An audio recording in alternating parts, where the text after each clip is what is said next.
অনেকদিন পরে কোরানো নারকেল দিয়ে মুড়ি মাখা খাবো। সো হ্যালো এভরিওয়ান, আসসালামু আলাইকুম। সবাই কেমন আছে? ফ্রিজ থেকে কোরানো নারকেল বের করে নিলাম, তার সাথে সামান্য পরিমাণ চিনি দিয়ে ভালোভাবে মথে নিয়েছি। আর লাস্টে হচ্ছে মুড়ি অ্যাড করে দিলাম, দেন মুড়িগুলো মেখে ফেললাম।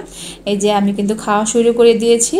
আর আজকে আমার বান্ধবী বাসায় আসছে অনেক দিন পরে, ওকে ফোন দিয়ে আনাইছি, কারণ বাসায় আমার একা ভালো লাগতেছিল না। 3-4 দিন যাবত এত পরিমাণ বৃষ্টি পড়তেছে, গুড়ি গুড়ি বাহিরে কোথাও ঘুরতে যাব বান্ধবীরা মিলে সেটাও করা যাচ্ছে না।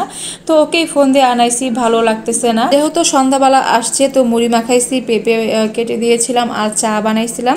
আর ও আসার সময় বাইরে থেকে একটা রোল আর একটা বাগরখানি আনছে, সেগুলো মিলে জেলে সন্ধ্যার নাস্তা শেষ করে ওকে বললাম মাথায় একটু তেল দিয়ে দে, আজকে যেহেতু বৃহস্পতিবার মাথায় তেল দে, কালকে সকালে শ্যাম্পু করে ফেলবো। তো সুন্দর করে মাথায় তেল দিয়ে মেসেজ করে দিচ্ছে, আমার কাছে অনেক ভালো লাগতেছে।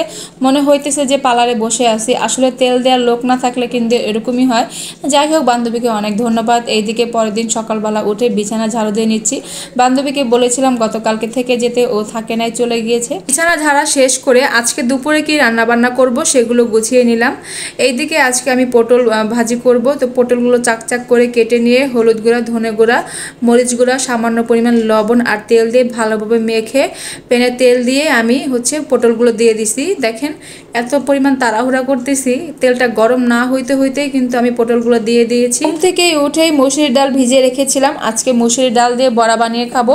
তো ফ্রিজে কতগুলো চিংড়ি মাছের খোসা আর গুঁড়া গুঁড়া চিংড়ি মাছ ছিল, সেগুলো ধুয়ে নিলাম। তার সাথে পেঁয়াজ, কাঁচামরিচ আর হচ্ছে রসুন ভালোভাবে ধুয়ে নিয়েছি। আর এদিকে পটলগুলো আমি একটু উল্টিয়ে দিচ্ছি। আর এই যে আজকেগুলো কিন্তু আমি ব্লেন্ডার করব, হাতে বেটে করব না, অনেকগুলো হয়ে গিয়েছে। এতগুলো আসলে পাটায় বেটে করতে গেলে অনেক দেরি হয়ে যাবে। তো সবগুলো একসাথে ব্লেন্ড করে নিয়েছি। আর কথায় আছে না, সুখ পাইলে নাকি আল্লাহর নাম ভুলে যায়, কথাটা কিন্তু সত্য। আগে যখন ব্লেন্ডার ছিল না তখন মানুষ সব কিছুই পাটায় বেটে খাইতো, যত কষ্টে হোক না কেন, পাটা ছাড়া কোনো ভরসা ছিল না। আর এখন ব্লেন্ডার বের হওয়ার কারণে মানুষের সুখের পরিমাণ অনেক বেড়ে গিয়েছে। চাইলেও মানুষ পাটা ব্যবহার করতে চায় না, সব কিছু খালি ব্লেন্ডার দিয়ে ব্লেন্ড করে। যেমন আমি এক জলযন্ত্র প্রমাণ, মানে বাটার ভয়ে ব্লেন্ডার করে নিলাম। পটল ভাজাগুলো কিন্তু হয়ে গিয়েছে, তো আমি বাটিতে উঠিয়ে নিয়েছি। আর বড়াগুলো বানাতে যেয়ে দেখি আমার ফ্রিজে কোনো ধনেপাতা ছিল না, তো দৌড়ায় চলে আসলাম বারান্দায়। আমার গাছ থেকে কিছু ধনেপাতা উঠাইলাম আর এগুলোকে কুচি কুচি করে কেটে দিয়েছি। আর এই যে দেখেন, এখানে হলুদ গুঁড়া, ধনে গুঁড়া, মরিচ গুঁড়া, তারপর হচ্ছে লবণ দিয়ে ভালোভাবে এটাকে মথে নিচ্ছি।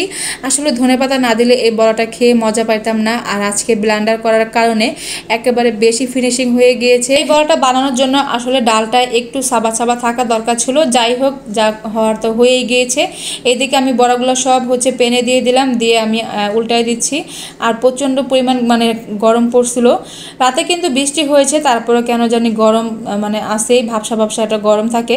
আর বিশেষ করে আমি আমার রান্নাঘরে ঢুকলে গরমের জ্বালায় কিছু করতে পারি না, যেহেতু রান্নাঘরটা ছোট, কোনো আলো বাতাস মানে বের হইতে পারে না, ঢুকতে পারে না, এর জন্য অনেক গরম লাগে। তো এই যে বড়াগুলো হয়ে গিয়েছে, তার সাথে আমি আজকে একটু ভাত ছিল ফ্রিজে, সেটাও গরম করে নিয়েছি। কোনো ভাত রান্না করি নাই। রান্না বান্না শেষ করে একটু নিজের রূপচর্চা করে নিলাম। ঘরে বার্মিজ চন্দন ছিল, সেটা পুরো মুখে দিয়ে নিয়েছি। রান্না করার পাশাপাশি কিন্তু নিজেরও রূপচর্চা করতে হয়, স্কিনটাকে ভালো রাখতে হয়, নিজেকে পরিপাটি রাখতে হয়। যাই হোক, আমি এই চন্দনটা মুখে দিয়ে পুরো ঘরটা ঝাড়ু দিয়ে নিচ্ছি। আসলে কেন জানি ঘর ঝাড়ু আর ঘর মুছতে গেলে অনেক বিরক্ত লাগে। আর একটা সংসারে কিন্তু কাজ কম থাকে না, টুকিটাকি অনেক কাজই করতে হয়। অনেকেই শুধু দেখে রান্নাবান্নার ভিডিও করি, তার পাশাপাশি কিন্তু ঘরে সব কাজই করা হয় নিজের হাতে। মাঝে মধ্যে কিন্তু এমন কিছু ভিডিও আছে যেগুলো আসলে আমরা শেয়ার করতে চাই না, কারণ এগুলো কন্টিনিউ সবার বাসায় করে থাকে। তো আমার সংসারের কাজ আমি ভালোবেসে যতটুকু করব, সেটা অন্যকে এসে করবে না বা অন্যকে দিয়ে করালে সেটা ভালোও লাগে না। তো আজকের মতন আমার ভিডিওটা এই পর্যন্ত। যাদের কাছে আমার ভিডিওটা ভালো লাগবে অবশ্যই লাইক, কমেন্ট, শেয়ার দিয়ে পাশে থাকবেন। দেখা হবে নেক্সট ভিডিওতে। আল্লাহ হাফেজ।